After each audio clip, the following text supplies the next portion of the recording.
Hablamos con... Bienvenidos a Nova Empresas. Hoy vamos a hablar de una de las principales fuentes de riesgos dentro de lo que es los procesos críticos de negocios de actividad y control. Para ello contamos con nosotros con Andrés Olaya. Bienvenido, Andrés.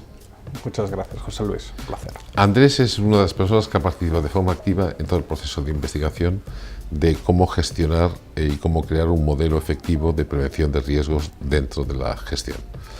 Bien, hoy dentro de actividades y control vamos, si te parece, a profundizar y hacer una a vista de pájaro, ya que es un tema muy amplio, sobre lo que entra.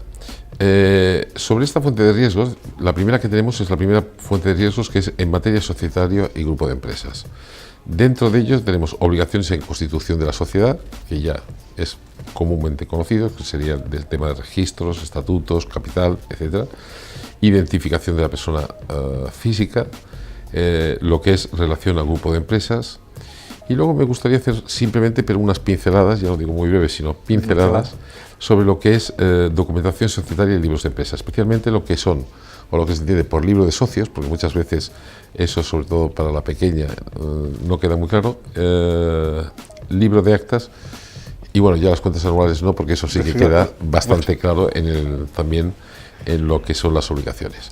Sobre esos dos puntos, libros de socios y libros de actas, dos pinceladas rápidas. Muy rápido. La ley nos obliga a tener una serie de libros oficiales en formato oficial, básicamente el libro de socios, donde se tienen que registrar todas las operaciones relativas a los socios, es decir, cualquier compraventa, etcétera, y eso es un libro que tiene que estar en la empresa en estos momentos anualmente. Ahora hay la obligación también de comunicarlo al registro, así como el libro de actas. El libro de actas es todas aquellas juntas, en el caso de las sociedades mercantiles, todas, pero es aplicable a cualquier otro tipo de asociación.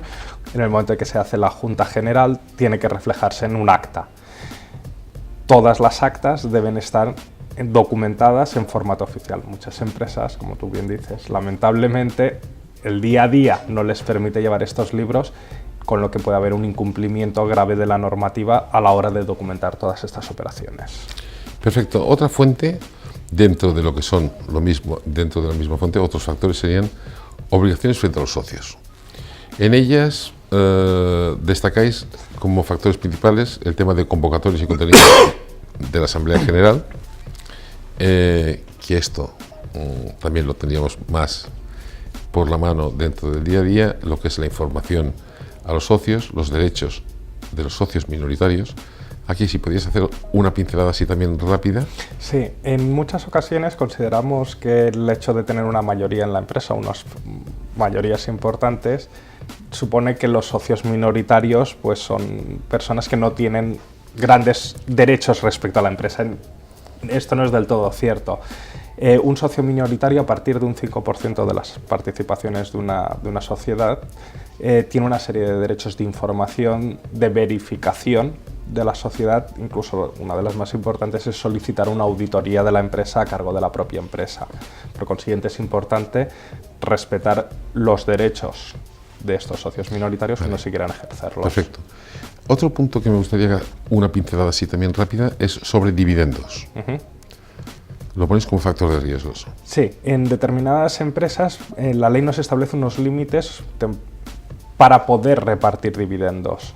Estos límites es básicamente que todas las reservas legales estén dotadas, en el caso de las voluntarias, si así lo marcan los estatutos, y luego nos establece otro límite, que es en caso de pérdidas en ejercicios anteriores, hasta que estas pérdidas no estén dotadas, no puedo repartir dividendos a los ejercicios anteriores, por mucho que los socios lo quieran hacer así, la normativa no nos lo permite.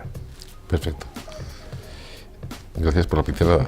Obligaciones y préstamos participaciones, es decir, tenemos luego lo que es en cuanto a sociedades unipersonales, requisitos de identificación, participaciones de la sociedad, ponéis aportación, sociedad y desembolsos, obligaciones y préstamos participativos, ponéis obligaciones y contratos y cumplimientos y obligaciones.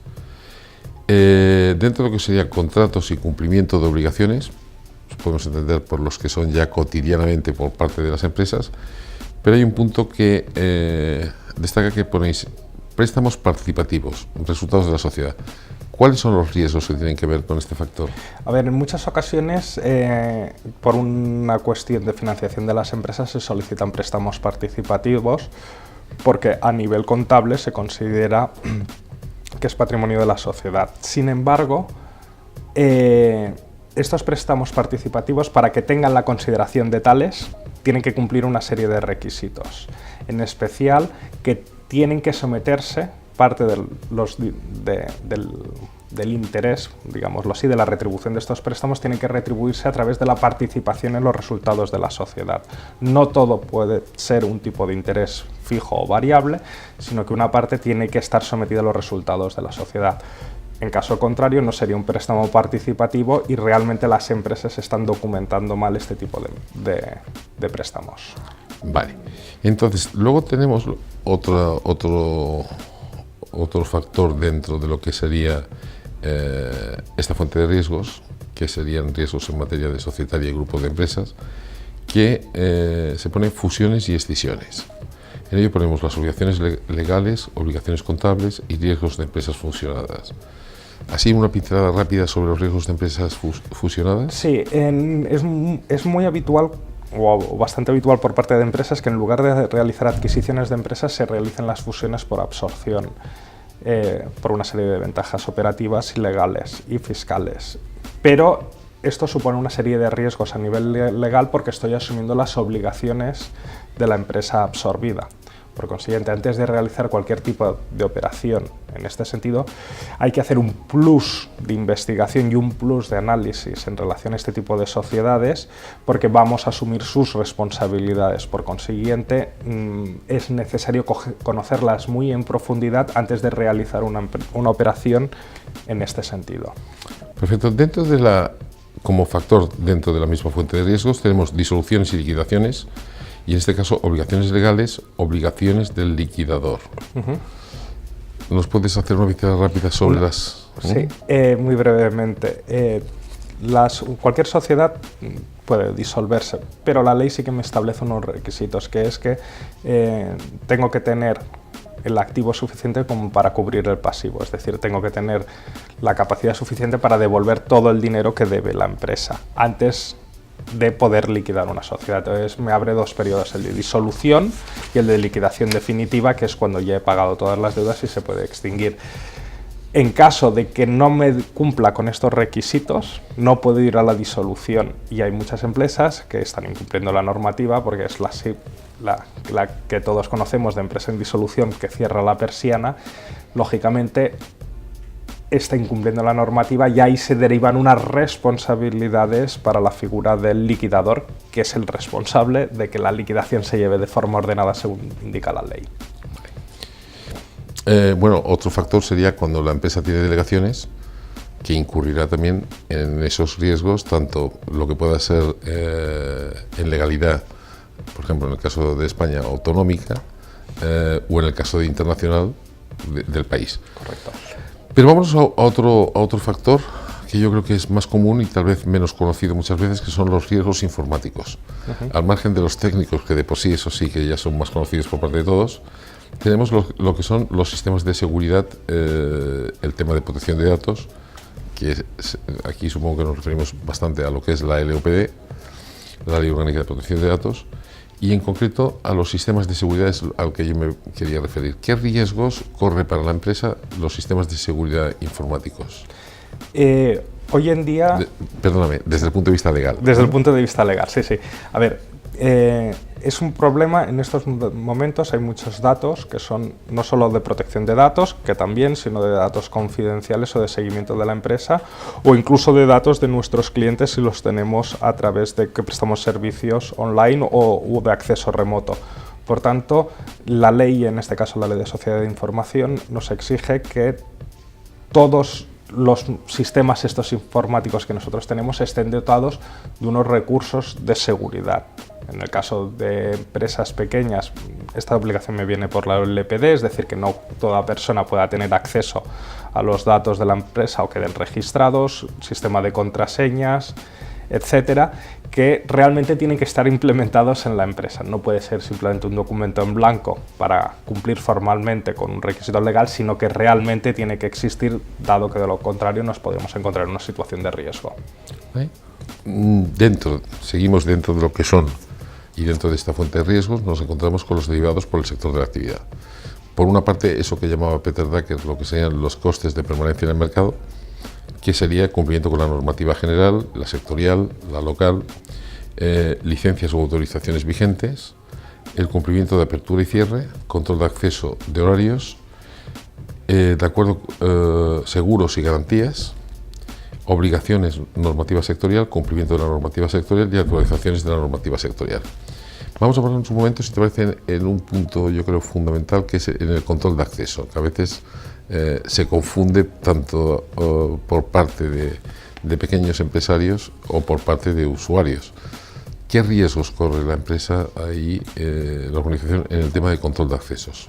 Sí, a ver, cuando nosotros hablamos de control de accesos, básicamente uno es desde el punto de vista informático, el acceso a la información que no podemos tener, que es lo que hemos comentado antes, y luego lo que es el control de acceso a las propias instalaciones de la empresa. Muchas veces, a nivel laboral, es necesario, en muchos casos, dependiendo del tipo de la empresa, imprescindible, tener un control de acceso en las instalaciones para saber realmente las personas que están entrando, a qué horas están entrando, a qué horas están saliendo, porque, por ejemplo, luego esto puede afectar pues todo lo que es a la política de horas extras, de cumplimiento de convenios colectivos, etcétera. Entonces, en muchas ocasiones no se le da la importancia que puede tener realmente un control de acceso efectivo en las instalaciones de la empresa, porque puede tener luego diferentes vertientes. Otro aspecto que definís aquí en las fuentes, o en esta fuente de riesgos, es riesgos de implementación internacional y riesgos de transporte, logística y vehículos. Bien, vamos a centrarnos en este segundo, en el riesgo de transporte, logística y vehículos. Aparecen los riesgos de mercancías y los riesgos de profesionales independientes. Entre ellos está también incluido lo que es el cumplimiento de normativas y transportes, licencias y autorizaciones, riesgos de transportes, riesgos de mercancías. Entonces, vamos a centrarnos, si te parece, en el riesgo de mercancías y en los profesionales independientes. Si sobre ambos nos puedes dar una breve explicación. Sí. Respecto al riesgo de las mercancías, aquí estamos hablando de cuando nosotros estamos realizando la labor de transporte de esa mercancía, si están cubiertos los riesgos de ese transporte, es decir, caso de pérdida, caso de accidente, caso de deterioro del producto, si nosotros estamos asumiendo esa obligación en el transporte. En muchas ocasiones la empresa del transporte se incluye, por tanto, tenemos que tener las determinadas coberturas de seguros. Si lo hace una empresa ajena a nosotros que se encarga de la logística, tenemos que verificar que tiene los correspondientes seguros. Respecto a los profesionales, una pincelada muy breve, simplemente que en muchas ocasiones se está utilizando la figura del profesional independiente cuando no es así, sino es personal laboral de la empresa de forma encubierta, es decir, lo que antes llamábamos el falso autónomo. Para evitar estos riesgos se tiene que controlar de forma clara, precisa, se tiene que establecer contractualmente de que en ningún caso estos profesionales que trabajan como profesional independiente a nivel de transportista para la empresa se puedan considerar que son empleados de la misma y que por consiguiente se esté incumpliendo la normativa.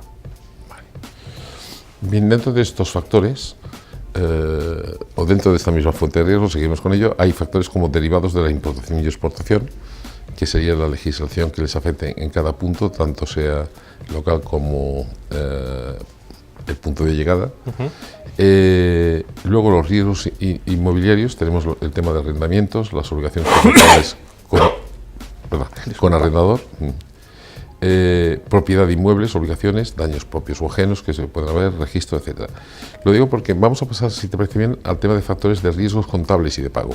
Parece un tema en el cual llena más dentro de lo que es el tema de la gestión implica.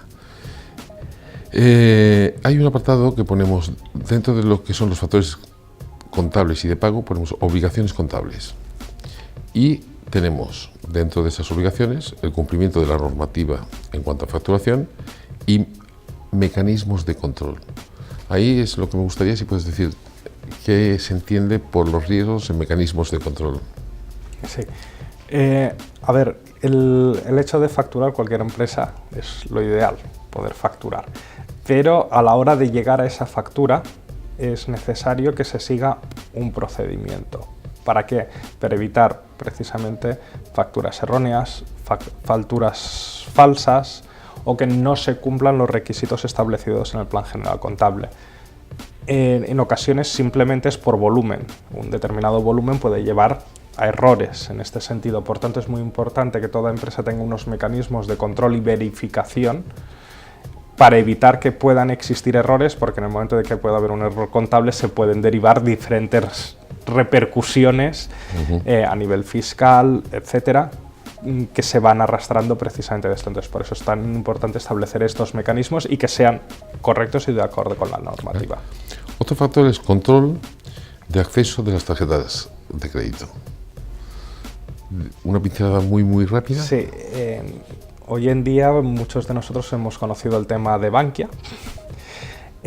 Todo lo que son las tarjetas, esto lo dividiré en dos partes. Una, aquellas tarjetas que tienen acceso al personal para los gastos comunes de la empresa realmente tienen que estar perfectamente documentadas, controladas en todo momento y que los gastos sean los correspondientes con la empresa, es decir, que no sean gastos ajenos a la actividad de la empresa como en ocasiones pueden ocurrir, ya que pueden suponer riesgos. Y otra cosa es precisamente hoy en día que como se utiliza tanto como instrumento de pago la tarjeta de crédito o la tarjeta de débito por parte de los clientes, tenemos que tener un control muy exhaustivo del uso de esos datos, porque nosotros vamos a tener los datos de esos clientes. Por tanto, es muy importante formar al personal sobre el uso de esas tarjetas, de esos TPVs, de esas pasarelas de pago, cómo tratar esos datos y guardarlos de una forma muy clara y muy precisa.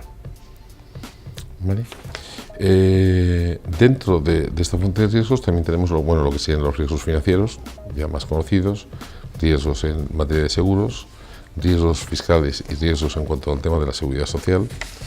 Sin embargo, hay uno que es, blanqueo de capitales, que hemos hablado algo sobre ello, y hay uno sobre riesgos de insolvencias, que pones patrimonio neto reducido a la mitad del capital. ¿A qué riesgo nos referimos? Sí, este es lamentablemente un riesgo bastante desconocido por muchas pequeñas empresas, en el cual la normativa, en este caso estamos hablando de sociedades mercantiles, nos dice que cuando el patrimonio de la sociedad queda reducido a la mitad del capital, es decir, lo que tengo queda reducido a la mitad del capital con el que había dotado la empresa, solo hay dos opciones posibles. O hago una ampliación de capital, es decir, busco más dinero en el mercado, o abro un procedimiento de disolución y liquidación de la empresa o de concurso de acreedores. Es decir, la ley me está diciendo, si tú te encuentras en esta situación, o dotas de más recursos a la empresa, o tienes que cesar en la actividad. Perfecto. Bien, hemos dado un repaso, así unas pinceladas, exacto, muy breve, a lo que es las fuentes de riesgos en actividades y control, dentro de los procesos críticos de negocio de la norma 2010. Muchísimas gracias, Andrés. A vosotros, como siempre. Bien, hoy hemos tenido la oportunidad de dar esa pincelada rápida que estábamos hablando con Andrés Olaya sobre lo que son los factores de riesgos dentro de las actividades y control de los procesos críticos de negocio de la norma referencial internacional SG 900, norma para la gestión de compliance y dirección experta de empresas. Muchas gracias y hasta el próximo programa.